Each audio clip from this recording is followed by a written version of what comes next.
I'm just an average guy who loves the outdoors. I love to hunt and I love to fish. Somewhere along the way I ended up with a video camera in my hand. So now I'm just cruising around checking out cool destinations. Sit back, put your feet up, and come on along.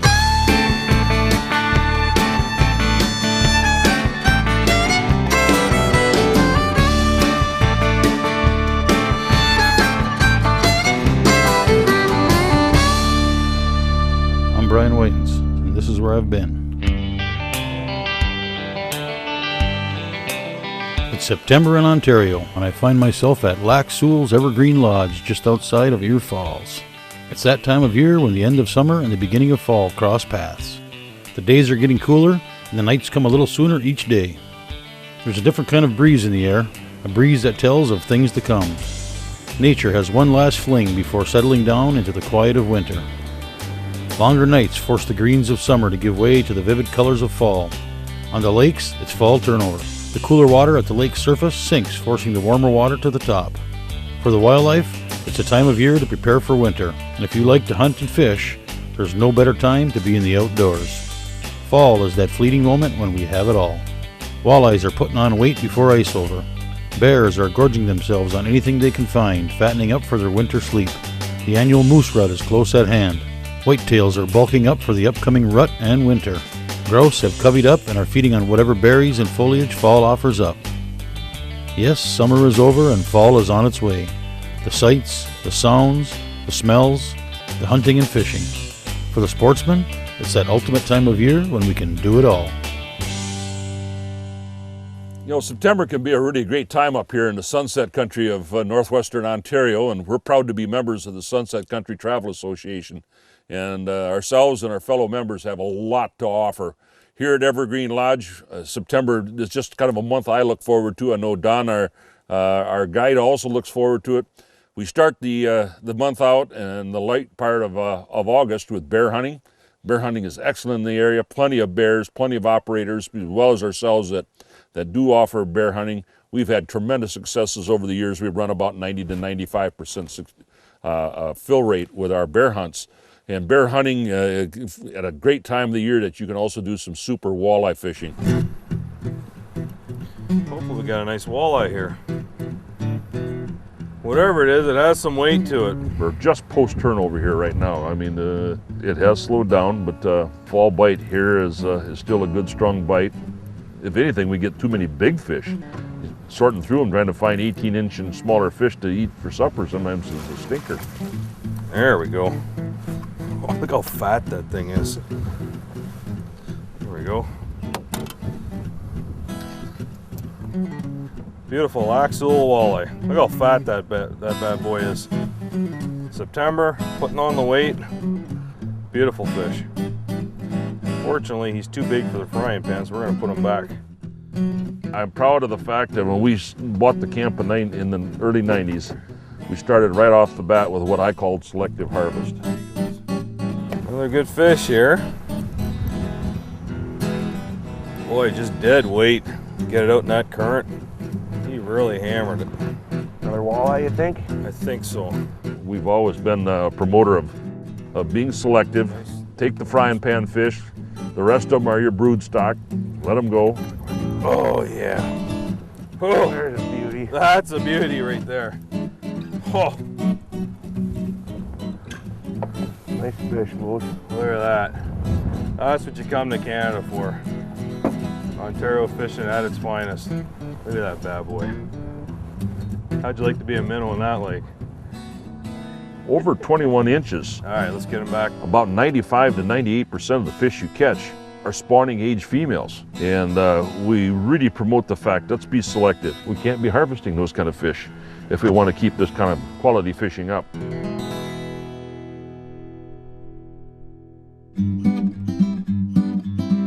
Well, looks like our walleye fishing would get cut short. Hang on.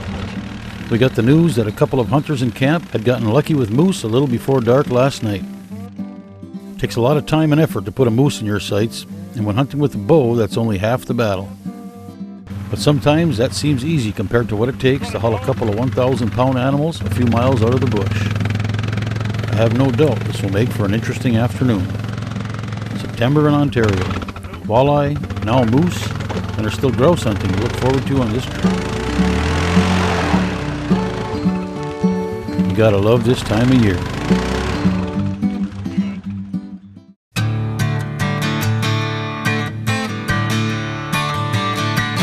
Watch Real Outdoors as they travel to a new and exciting destination each week. Real hunting and real fishing in the real outdoors.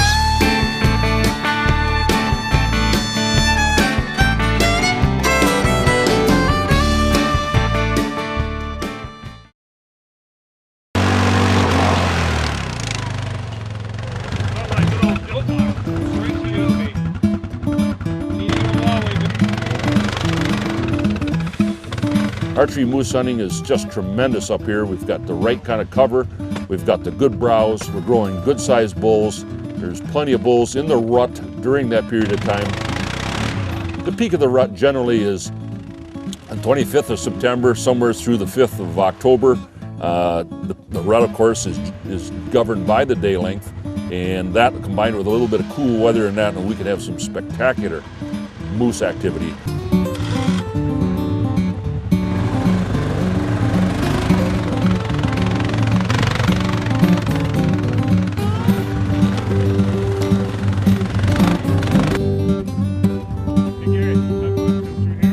And then he just made a left and went through the, I just heard him crash through there, and of course last thing in the dark. One side or the other, he'll be either a right-handed or a left-handed bull, and one side's going to get worn down quite a bit as we get into later rut. Go 7, 8, 9 inches. But we've got a fully mature bull here. He's beautiful. Came right in the call, eh? Couple times. Came right to the call because actually he passed under my trees. We're going to get him loaded up. It's work getting him out. The trouble, the work starts. Is Way to be. Yeah. I didn't imagine 3 in a row. Perfect shot there, you know.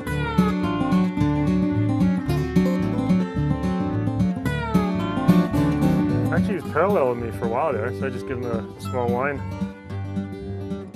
And we just hunted him hard, and we knew one of us had a chance at getting him. All right. As we roll along into early October, on the American Columbus Day weekend, we open for rifle moose hunting. It's spectacular again. Post-rut, maybe into the second rut, but it is great hunting. Good Boone and Crockett sized bulls. Great opportunities for a hunt of a lifetime. Tags are limited. You're going to have to get a hold of your outfitter fairly early in the process in order to get on lists that many of them have in order to have a hunt of a lifetime for the world's largest deer. And this is really a hunt of a lifetime for most everybody.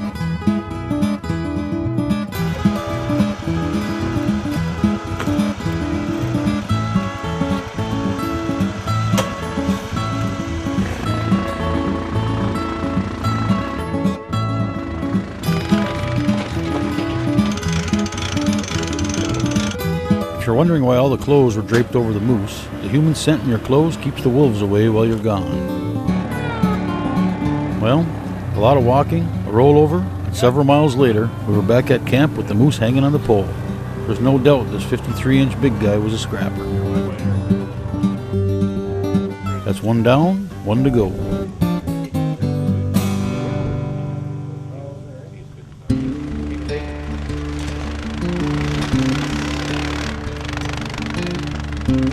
When it comes to moose hunting, there are few settings as wild or as beautiful as northwestern Ontario. Endless tracts of boreal forests, rock ridges, and wide open meadows make up the landscape of this vast, remote wilderness.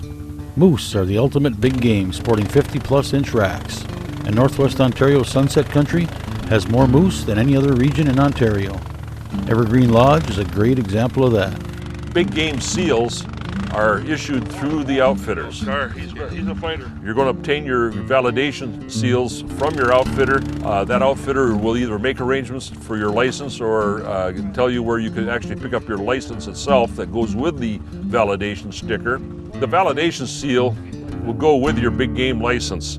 And again, some outfitters provide both of them. Some will provide the validation seal and ask the customer to purchase their own license. They're issued again through the outfitter. They're not an over-counter situation for most of your big game. Most house outfitters, almost all Sunset Country outfitters, are conservation oriented. You can't hunt on a catch and release basis like you can fishing, but most of the folks will coach you to take mature animals. It's always best as in any management program to look for quality animals. We have to let some of the smaller ones go, even though it might be a nice rack or a management style rack as it's referred to. Let these animals mature. We have plenty of good mature big game animals to harvest. Yeah, that's an old fighter. What a rack. What a moose. Yes, indeed, especially for a first one. For your first one, that's a beaut. You've got a long way to go now to live up to that one. It's a little beyond my expectation. A lot more than I was expecting there. It'll be a memory of a lifetime, isn't it? Oh yeah. Memory of a lifetime.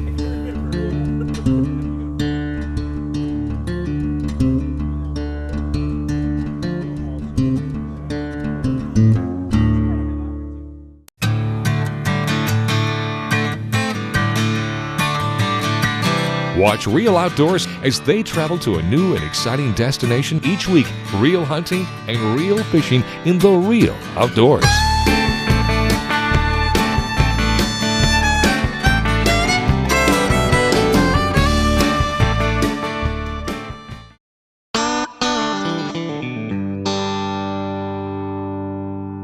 One of the things I wanted to try to do here in just a matter of a few moments is give a basic primer on some of the tools of the trade and some of the things that we do in calling to moose.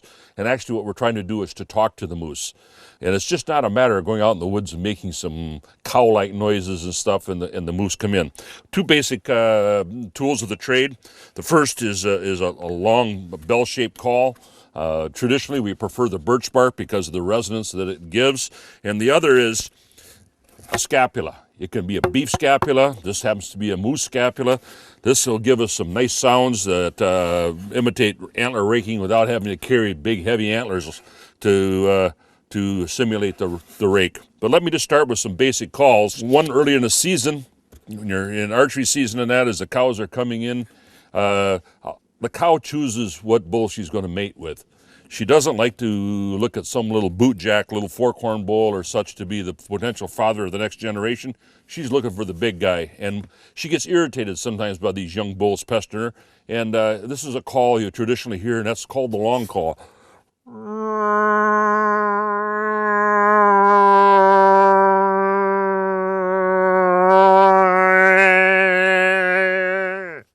With a bit of irritation at the end. What she's doing is she's trying to run away, she's kicking, she's just crying that she doesn't want to. She's coming into season, and that young bull is pestering her, and she has chosen not to have him as her mate. That's often used early in the season. Like I say, the big bull will hear that and say, hey, there's a little guy over there. He's with a cow that's coming into season. I'm going to go over and investigate. It can also be used to call on other cows who hear a cow in their area and want to come to investigate also. As the cow comes into heat, and we're calling,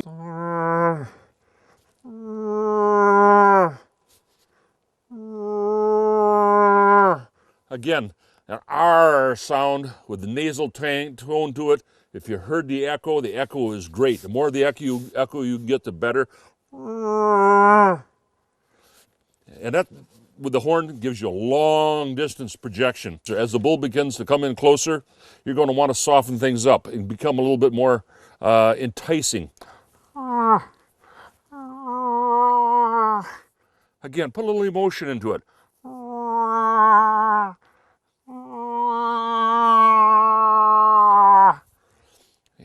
And when the bull's coming in, we're not calling real often. Once we get a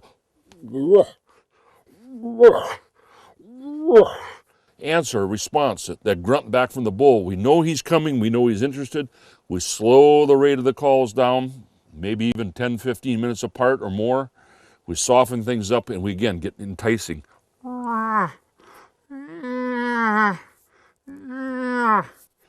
Sometimes, as that bull is coming in, he'll hang up. That is, he doesn't want to, he's a little bashful. Might be a little early in the season. Maybe he's been out and he's had a tough fight last night with another bull. You've seen some video of the bulls that we have had a chance to harvest, the scars and such that can go on with some of these bulls. You want to bring them in a little closer. This is where the scapula can really help. Get a raking sound going.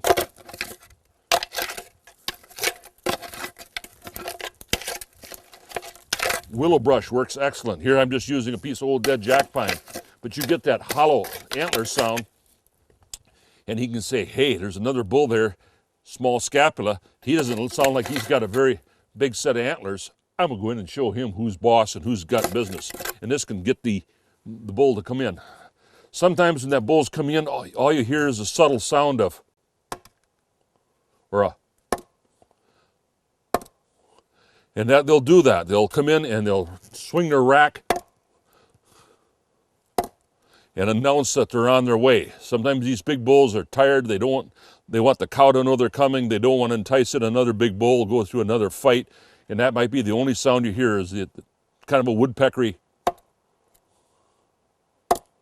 You might only get a couple of those, or you might hear a as he brushes against a tree coming in. These are some of the sounds that we're listening for, that we know who's coming and how to respond to him. If he's aggressive, he'll be coming in and doing all sorts of antler work on the trees, etc. And we can entice him out with that small antler rake. Tie that in with a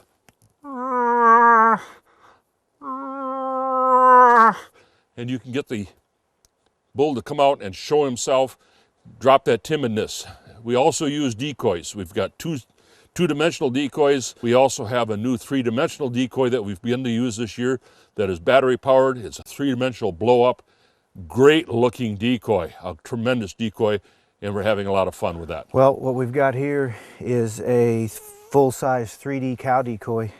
It's actually got a little bitty fan in it that just blows regular air, and you fill her right up, and she just blows out like a great big balloon, and you can control on the rheostat here the amount of air that's going into her. So you can actually make her move. We've got 60 feet of cord here that I can run over to where I'm calling from, and then I can control this without any movement really to speak of. Gives her a lifelike appearance, you know, not only for three-dimensional, but now we've got movement also. Plus, if you've got a little bit of wind to blow her around, it looks about as real as you're going to get for a decoy.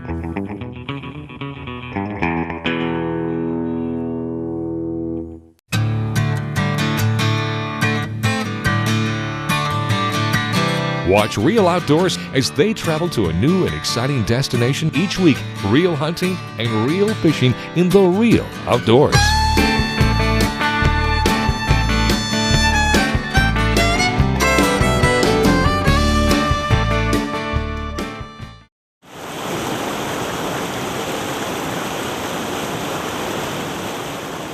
A lot of the hunting success that we have here, it has to do not only with our location, but also the varied habitat that we have in the area. We have some old burns, we've got clear cuts from the logging industry combined with old growth timber, and this is where we do our bear hunting. We've got tremendous blueberry patches, a lot of years, a lot of soft mass for the bears.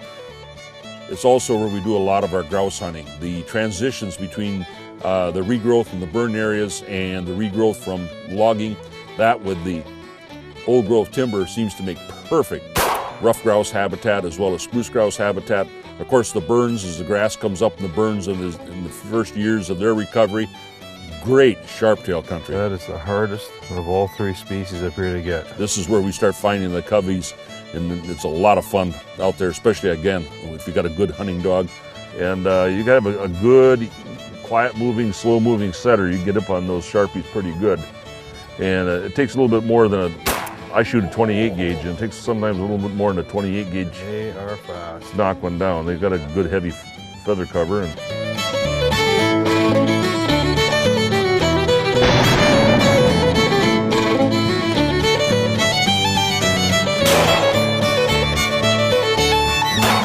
we have three species of grouse here. Rough grouse, Franklin's grouse, which is often called spruce grouse, as well as sharp-tail. And this is just, I mean, there's not many places anywhere that you can find three species of grouse readily available, a lot of fun to hunt with a dog or without a dog. that's just great. We call it chicken hunting up here locally. But that starts 15th of September. Every year it's a set date on the 15th. Grouse hunting is fun. I have a ball. All right, let's go get another one. Lac Seul's Evergreen Lodge is located here just a mile east of the village of Ear Falls, right off Highway 105. And our camp consists of 8 cabins that Patty and I have built and rebuilt here in the recent years. We've worked very hard and we're very proud of these cabins. Virtually built by ourselves with minimal help. These cabins are ultra modern with fully modern kitchens, modern bath, comfortable surroundings, electric heat, and are finished off proudly with homemade trim work and millwork that we've made right here at camp. We also have 3 small camping cabins. These are small cabins with electricity. They don't have plumbing, but they each sleep 2 people. We also have our campground bathhouse. There's 2 of them so that these folks, along with our RV people, have a place that they can wash up and shower up each day. Our facilities for fish cleaning are brand new, and I take a lot of pride. I think fish cleaning areas should be a food preparation area, and we pride ourselves in keeping that clean. I'm also a bait trapper, so we trap our own bait for our customers. We have leeches and minnows available throughout the year. And again, each one of those has been hand caught by myself, so you're getting the best quality bait that I could possibly provide.